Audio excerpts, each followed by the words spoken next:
భారతీయ జనతా పార్టీకి అన్నామలై రాజీనామా చేశారు.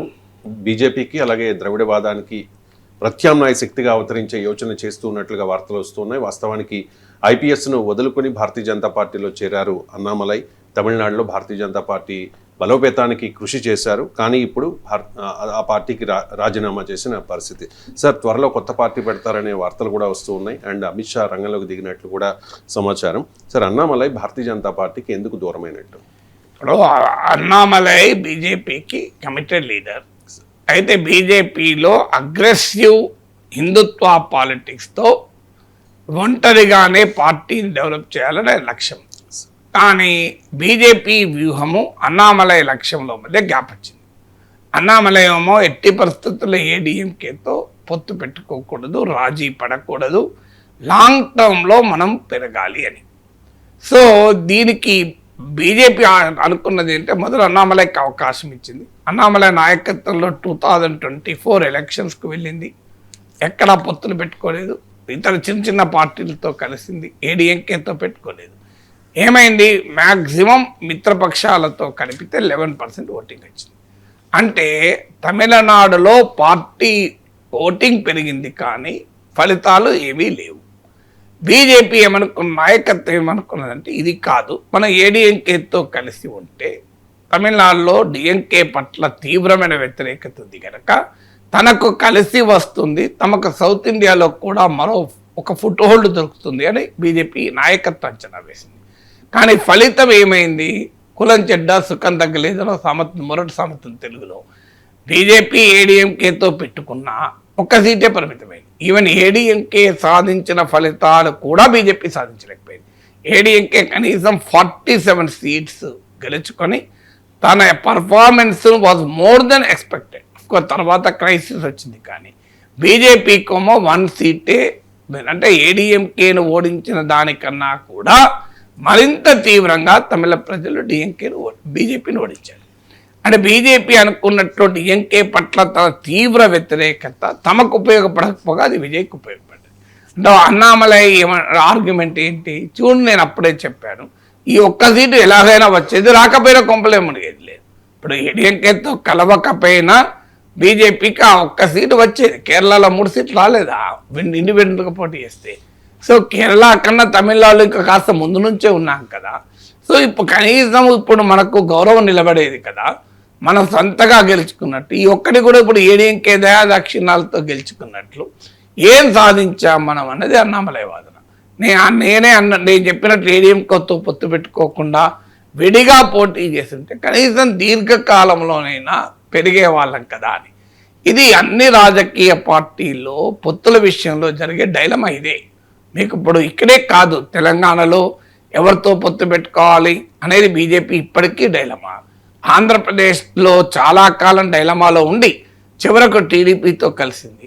అక్కడ కూడా మీరు గమనించండి, 2 రకాల వాదనలు వినబడ్డాయి. ఒక వాదన మనం ఇండిపెండెంట్గా పోటీ చేసి పవన్ కళ్యాణ్తో కలిసి మనం థర్డ్ ఫోర్స్గా ఎమర్జ్ కావాలని ఒక వాదన.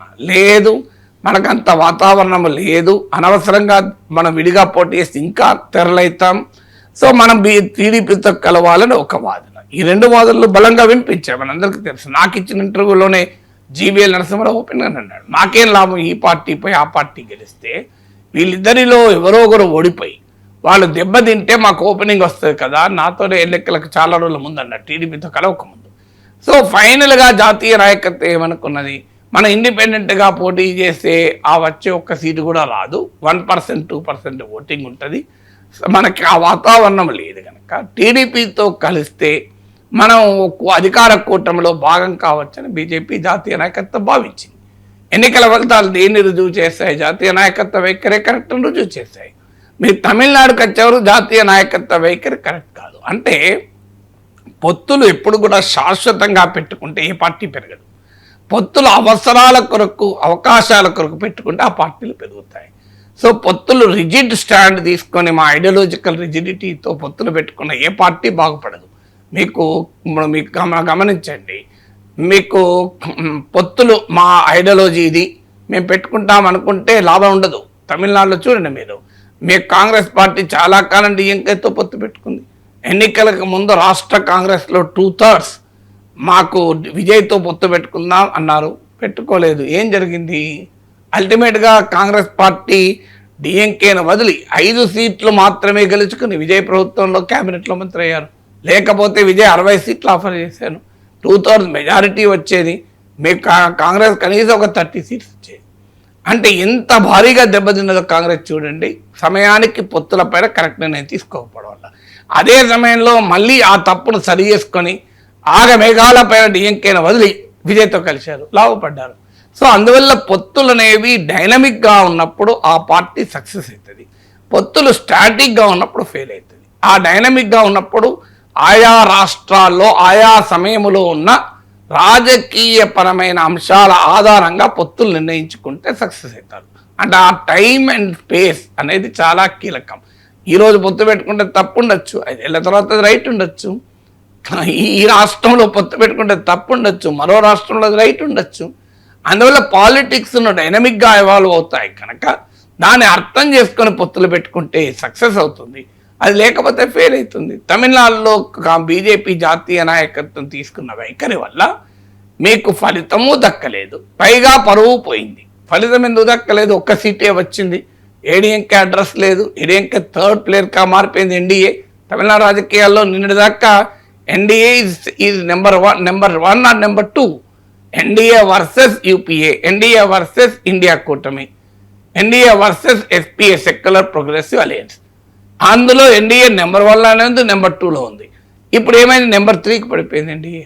సహజంగానే థర్డ్ ప్లేయర్గా మారిపోయింది. ఆ థర్డ్ ప్లేస్ ఉంటుందా, 4th ప్లేస్ పోతా కూడా తెలియదు, ఎందుకంటే ఏడీఎంకే మొక్క చెక్కలు అవుతుంది.